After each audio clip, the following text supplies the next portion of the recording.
So, from flat earthers to birthers to QAnon to truthers, conspiracy theories seem to be embedded deep in today's American culture.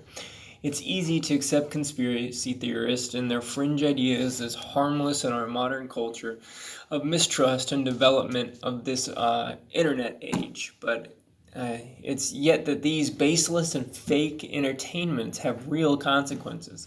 I mean, fringe ideas born from personalities like Alex Jones of InfoWars, who once inspired beliefs in governmental figures who participate in ritualistic human sacrifices and pedophilia. One such case drove a gunman to enter a Washington, D.C. pizzeria and threaten an employee. Another time, a conspiracy inspired a man to commit a recent shooting that left 11 worshippers dead at a Pittsburgh synagogue. Outside violent crimes, conspiracy theories have also been responsible for the surge in the measles cases brought on by anti-vaxxer communities. These examples are just part of a larger narrative at play. In the information age we live in, mistrust has bred itself into a widely powerful animal. And the striking power of conspiracy theories across the United States has garnered so much momentum that it has caught the eye of the Federal Bureau of Investigation. The FBI agents out of the Phoenix field office addressed the problem of abusing conspiracy theories in a May 30th, 2019 memo.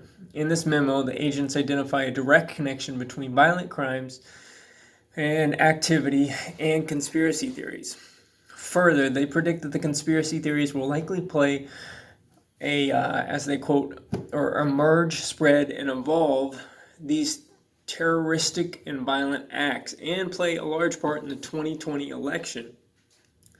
A UK social psychology professor named Viren Swamy out of Anglia Ruskin University studied the phenomenon of modern conspiracy theories. She published these studies and commented about their nature. She said it's increasingly becoming clear that lots and lots of people believe in them, and they have negative outcomes.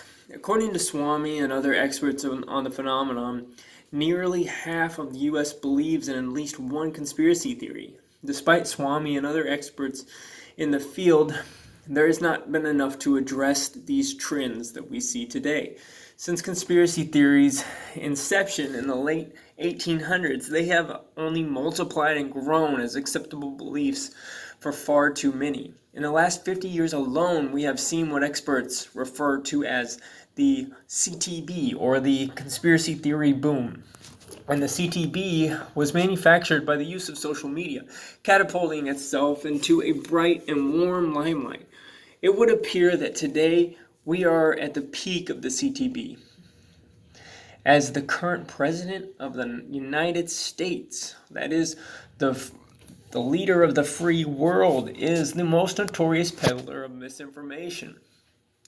For example, in June 2019, he has made as of that date, he had made 10,796 false or misleading statements, having also pushed over 21 prominent conspiracy theories.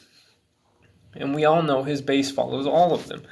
Before taking office in 2017 in a live stream video with InfoWars' Alex Jones, Trump pledged loyalty to Jones and praised him for his work, which once resulted in a lawsuit. I mean, this is Jones, the guy who once resulted in a lawsuit with Chobani Yogurt because he claimed that their yogurt was turning the frogs gay. And another time, most recently, he claimed that the Sandy Hook shootings and the victims of those families were paid actors. He said the whole massacre was fabricated for political purposes. And it should be stated that Mr. Jones lost both of these cases. In response to his legal defeat against the Sandy Hook victims, he released the victims' home addresses and made a violent gesture on his show, resulting in the infamous Alex Jones ban from popular social media websites like YouTube and Twitter. As the forefather of the CTB, Alex Jones is not a safe person for the leader of the free world to be pledging loyalty to. We also shouldn't forget that Trump was the forerunner of the notorious birther movement. The birthers demanded President Obama to produce his birth certificate to prove he was born in America and not Kenya. Most recently, Trump inflated the Jerry Epstein conspiracy against the Clintons when he retweeted misleading information regarding Epstein's apparent suicide. Now, even I think this looks sketchy, but before we take sides, was it Clinton, was it Trump, was it another powerful figure? These can seem to be valid questions given the situation, but let's take a step back and ask even more valid questions. Do we have evidence for making these claims? This gets around to my point. As established just by us discussing this, conspiracy theories have grown and developed into dangerous ideologies that produce real harm. So what can we do about it? How do we prevent ourselves from falling victim to what may seem, at its surface, a plausible theory? We ask questions, research, and find trustworthy information. Asking questions may seem dangerously redundant given that the question asking is essentially what has produced the culture of doubt that we live in today. But there is a way to do this healthily. It is one thing to simply question everything you see and hear, and then there is another to question, research, and verify. The latter requires effort. We can at times be lazy creatures, it's in our nature, and this casualness has been a driving force behind the CTB. Other forces at work include social media and the ease of access to information. There is also what we will refer to as the fun factor. Conspiracy theories are fun. They entertain. They are interesting fringe ideas filled with deception, betrayal, and government secrecy that we wish were true. They make us feel as though we are in on the secret. They read like our favorite suspense books. Their mere popularity is evidence of this fun factor. On YouTube, which has over 1 billion users, conspiracy theories rank as the most frequently watched group of videos.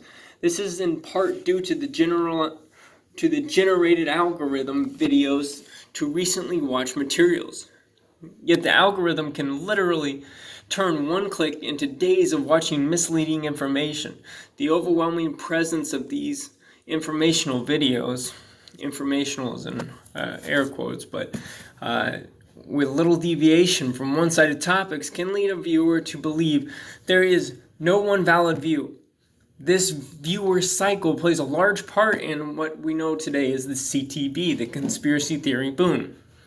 It has become such a problem that YouTube has announced a plan to reduce the video recommendations on borderline content that misinforms. Being aware of conspiracy theories and social media both works to entertain and help us as consumers and citizens of the U.S. to fend off the continued growth of the CTB and the violence that grows from it. Yet awareness is only half the battle. We must take action. Facts are a lost cause in these strange days. Regardless of the alternative fact culture we live in, there are things that are more true, and then there are things that are more not. There are also statements that are misleading. Understanding how to classify facts into categories can help.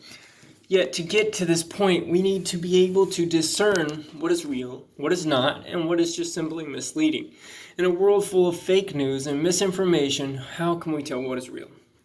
There are several steps we can take to ensure we are doing the best we can to fight the CTB. Ask for or find evidence to support the information. Look at what other fact checkers have found before you. Do a simple Google search. Search the deep web. Look for experts with different perspectives. Check multiple research materials, such as books. Take a break and give it some time to digest. Well, what if you don't have time for all that? There simply isn't enough time in the day for you to be an expert on every topic of doubt in the modern world. There is an easy way and reliable way to find and trust information quickly. Look to what a majority of experts agree upon. There will always be outlier experts and outlier people, fringe ideas, and less than reputable professionals. But it is safe to assume that a majority of experts in any given field agreeing upon one issue means there is truth to that stance. As experts, they have done the work.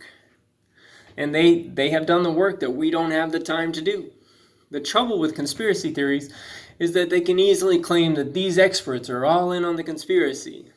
But let logic be your guide in situations like these. Isn't it reasonable to believe a majority of experts from across the world who have never met are conspiring to push a certain stance? What benefit could it possibly serve to risk their credibilities, jobs, and reputations? Let logic prevail.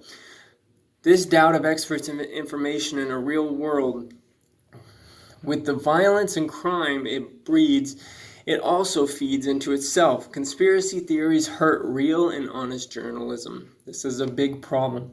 Doubt breeds doubt, and buying into this doubt builds a culture where we don't know who to believe. We simply question everything without any effort. How can we as Americans have intelligent conversations without having any axiom to begin with? We've got to put in a little effort. Do not think that the problem exists only at the national level either. Conspiracy theories are gaining ground across the world thanks to the internet. But the problem is local too. For example, here in Vero Beach, Rick Wiles is the host of True News radio program. He's a far-right fundamentalist Christian conspiracy theorist who has pushed conspiracies against Jews, gays, Muslims, and of course, President Obama. But Mr. Wiles broadcasted his international shortwave from WRMI at Miami, Florida. Mr. Wiles has also been a senior pastor at Flowing Streams Church here in Vero Beach, Florida. He's a prominent voice in the CTB and gathers a large following as he regularly appears in Vero Beach and on the Jim Bakker Show. There is no shortage of misinformation, of his misinformation rants on YouTube. Feel free to discover your local destruction for yourself and see what's going on in your community. But be aware. Use your tools of awareness, research, and logic to help fight off these dangerous consequences that come with conspiracy theories. Let's get out of what is now considered the conspiracy theory boom.